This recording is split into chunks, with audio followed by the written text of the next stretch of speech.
Hey, what's up? This is Ricardo at Parts People, and in this video, we'll outline the steps for completing a part replacement on your Dell PC.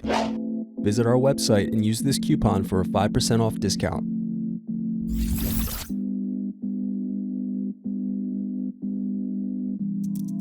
First, unscrew and slide out DVD optical drive.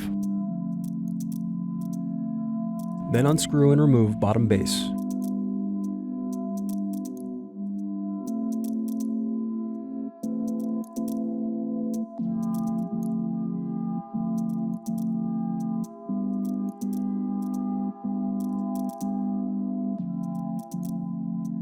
Now unscrew and disconnect battery.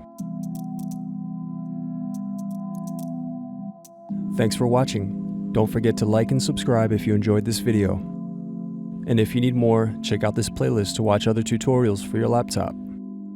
You can also click here to find parts for your laptop at partspeople.com.